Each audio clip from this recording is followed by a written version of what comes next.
Hi friends. ये case 33 2017 ये case आधारित है बुलंदशहर के एक प्रॉपर्टी डीलर विनोद की हत्या पर, जो कि पिछले साल यानी कि 2016 में 2 अक्टूबर को की गई थी।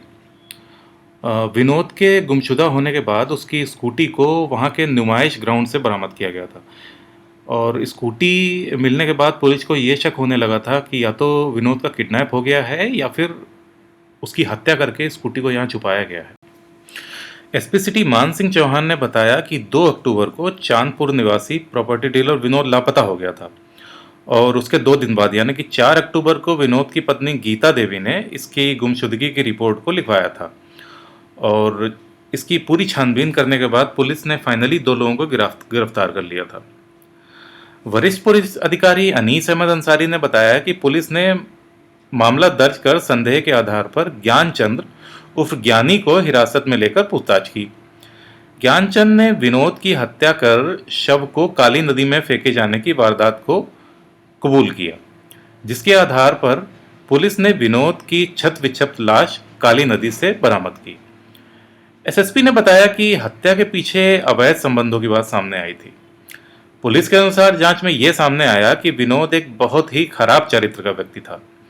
ज्ञानी के बयान के अनुसार विनोद ने 2 बार उसकी बहन का रेप किया, और ये घटनाएं 9 जुलाई और 13 जुलाई पिछले साल यानी कि 2016 की हैं, जिसके बाद से उसकी बहन डिप्रेशन में चली गई थी और कुछ दिन बाद उसने आत्महत्या कर ली। मगर आत्महत्या करने से पहले उसने अपने पति यानी कि ज्ञानी के बहनोई को ये सब कुछ बता दिया था। उसने बताया कि विनोद ने अपनी विधवा चाची के माध्यम से किस तरह से उसको अपने घर धोखे से बुलाया, और उसको जब चाय पिलाई तो चाय में उसने कोई नशीला पदार्थ मिला दिया, जिसके बाद वो बेहोश हो गई।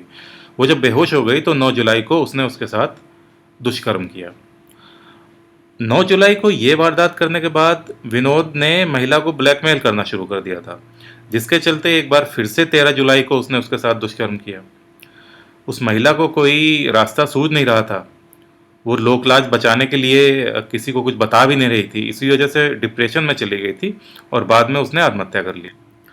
गौर करने वाली बात यह है कि महिला की मृत्यु के बाद उसकी मौत के बारे में इन दोनों जीजा साले ने किसी को बताया ही नहीं कि उसकी मौत कैसे हुई है। कोई ये जान ही नहीं पाया कि इस महिला की मृत्यु आत्महत्या करने से हुई थी, और इन लोगों ने उसका चुपचाप दाह संस्कार कर दिया बिना किसी को बताए कि इनकी मृत्यु कैसे हुई है।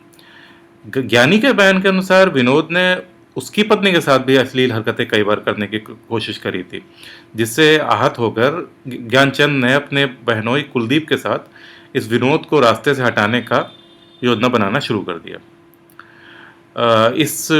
इन वारदातों के अलावा कुछ 7 लाख रुपए को लेकर भी इन दोनों के बीच में विवाद चल रहा था।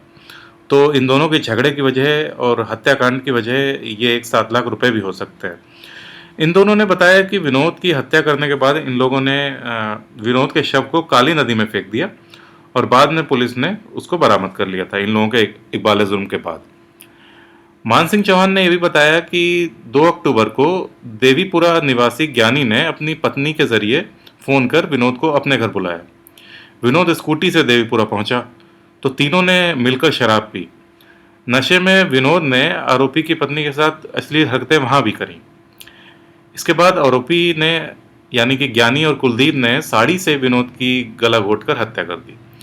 जीजा साले ने विनोद की लाश को वहीं की काली नदी में फेंक दिया और स्कूटी को उठाकर नुमाइश ग्राउंड में फेंका है।